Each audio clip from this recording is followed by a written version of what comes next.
ನನ್ನ ಪೂಜೆಯನ್ನ ದೇವರಾದ ನೀವು ಸ್ವೀಕರಿಸಬೇಕು. ಇದಕ್ಕೆ ಅನುವು ಮಾಡಿಕೊಳ್ಳಬೇಕು.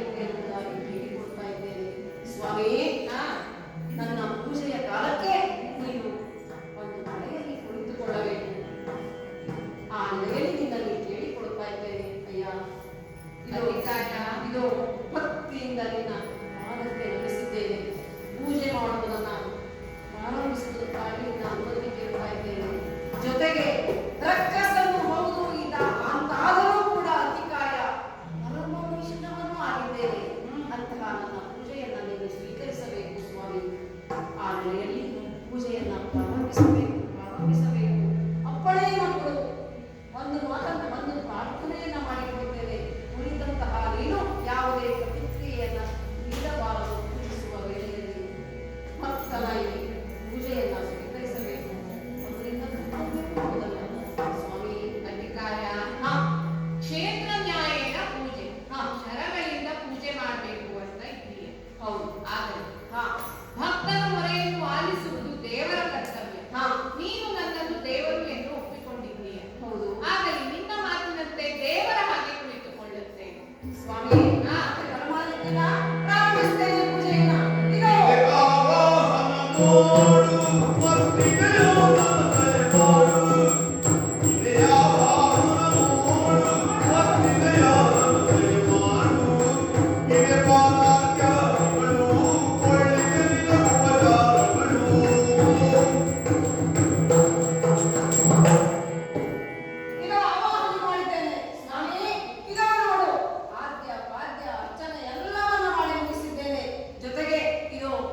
ಪುಷ್ಪಗಳನ್ನ ಏರಿಸಿ ಧೂಪ ದೀಪವನ್ನ ಬೆಳಗಿದ್ದೇನೆ. ಮಂಗಳಾರತಿಯನ್ನ ಮಾಡಿದ್ದೇನೆ. ಕೊನೆಯಲ್ಲಿ ಇದೋ ಷೋಡಶೋಪಚಾರಗಳ ಪೂಜೆಯನ್ನು ನಿನಗೆ ಪೂರೈಸಿದ್ದೇನೆ ಸ್ವಾಮಿ. ಇದು ನನ್ನ ಸುಯೋಗ. ಭಕ್ತಿಯಿಂದ ನಿನ್ನನ್ನು ಪೂಜಿಸಿದ್ದೇನಲ್ಲ. ಧನ್ಯನಾದೆ ಸ್ವಾಮಿ, ಧನ್ಯನಾದೆ. ಈ ನನ್ನ ಆಸೆ, ಈ ನನ್ನ ಕನಸು ನೆರವೇರುತ್ತಲ್ಲ ಸ್ವಾಮಿ. ನನ್ನ ಸ್ವಾಮಿಯನ್ನ ಪೂಜೆ ಮಾಡಬೇಕು ಎನ್ನುವ ಹಾಗೆ ಪೂಜೆಯನ್ನ ಮಾಡಿಸಿಕೊಂಡೇ ಅಲ್ಲ, ಮತ್ತೊಮ್ಮೆ ನಿನ್ನನ್ನು ನಮಿಸ್ತಾ ಇದ್ದೇನೆ. ಜೊತೆಗೆ ಕೊಡು ಪ್ರಸಾದವನ್ನ.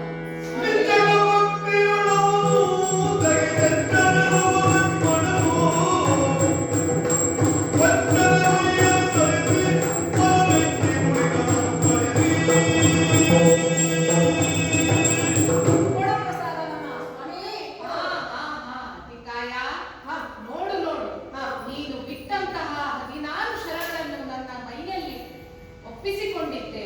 ಹೌದು. ಒಂದನ್ನು ಕೂಡ ನಾನು ಮಾರ್ಗ ಮಧ್ಯದಲ್ಲಿ ತುಂಡರಿಸಲಿಲ್ಲ. ಯಾಕೆ? ನಿನ್ನಲ್ಲಿರುವಂತಹ ಅಪರಿಮಿತವಾದ ಭಕ್ತಿಯ ವಾಂಛೆಯನ್ನು ಕಂಡು ಬೆರಗಾಗಿದ್ದೇನೆ. ಸರಳ ಪೂಜೆ. ಹೌದು. ಸರಳ ಭಕ್ತಿ. ಸರಳ ಸಂಭಾವನೆ. ಹೌದು. ಷೋಡಶೋಪಚಾರ. ಈ ಖುಷಿ ತುಂಬಾ ಸಂತೋಷವಾಯಿತು ನನಗೆ. ಅತಿಕಾಯ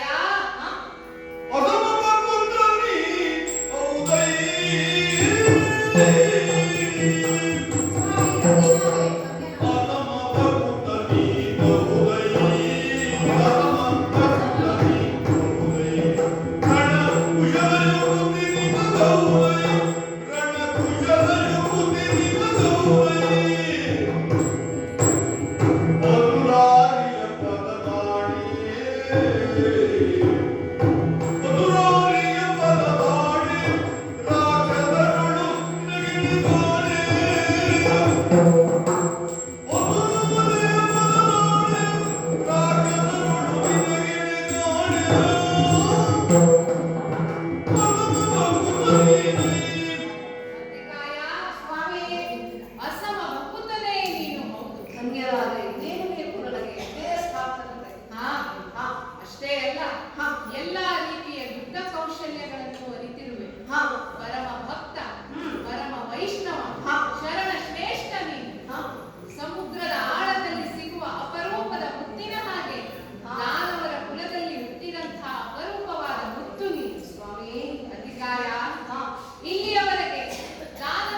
ಒಂದು ಒಂದು ನೆಲೆಯಲ್ಲಿ ಅವನು ನನಗೆ ಪಂಥಾಹ್ವಾನವನ್ನು ನೀಡಿದ್ದಾನೆ.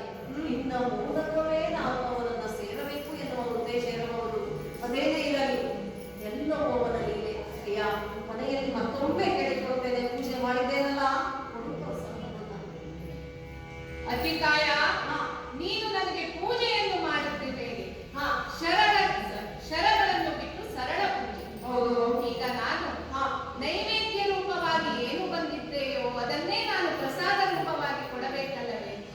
ಹಾಗಾಗಿ ನೋಡು ನೋಡು, ಈಗ ಈ ಶರಗಳನ್ನು ನಿನಗೆ ಪ್ರತಿ ಪ್ರಸಾದ ರೂಪವಾಗಿ ಕೊಡ್ತಾ ಇದ್ದೇನೆ.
ಲಕ್ಷ್ಮಣನ ಹಿಂದೆ ನಿಂತಹ ರಾಮ ನಾರಾಯಣನಾಗಿದ್ದಾನೆ.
ಅಂತಹ ರಾಮನಿಂದ ಸಿಡಿದ ತುಣುಕುಗಳು ನಾವೆಲ್ಲ ಆಗಿದ್ದೇವೆ.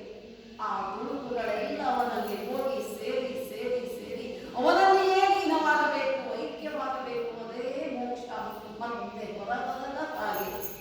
ಯಾಕೆಂದರೆ ಶರದಿಯನ್ನ ಸೇರಿದಂತಹ ನದಿಯ ನೀರನ್ನ ಸೇರಿದ ನಂತರದಲ್ಲಿ ಬೇರೆ ಬರಬೇಕಾಗ್ತದೆಯೋ ಇಲ್ಲವಲ್ಲ.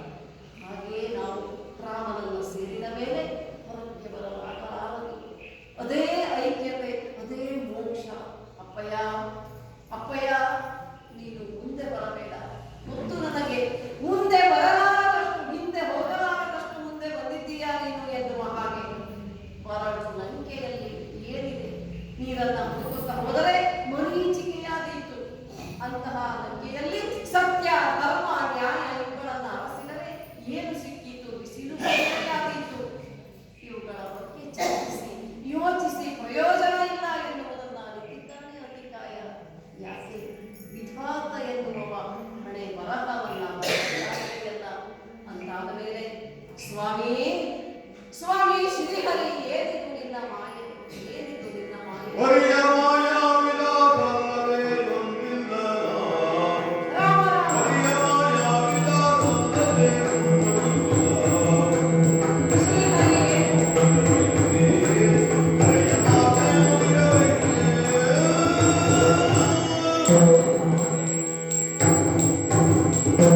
ಸಾಗರಶಾಹಿಯಾಗಿ ನಾಗಶಯನನಾಗಿ ನಿತ್ಯವೂ ಲಕ್ಷ್ಮೀ ದೇವಿಯಿಂದ ಪೂಜೆಗೊಳ್ಳುತ್ತಾ ಕಮಲ ಲೋಚನನು ಕಮಲ ನಾಭನು ಕೌಸ್ತುಭ ಧಾರಿಯೂ ಆಗಿ ಇರುವಂತಹ ಆ ಮಹಾಸ್ವಾಮಿಯೇ ನೀನಾಗಿದ್ದೀಯ.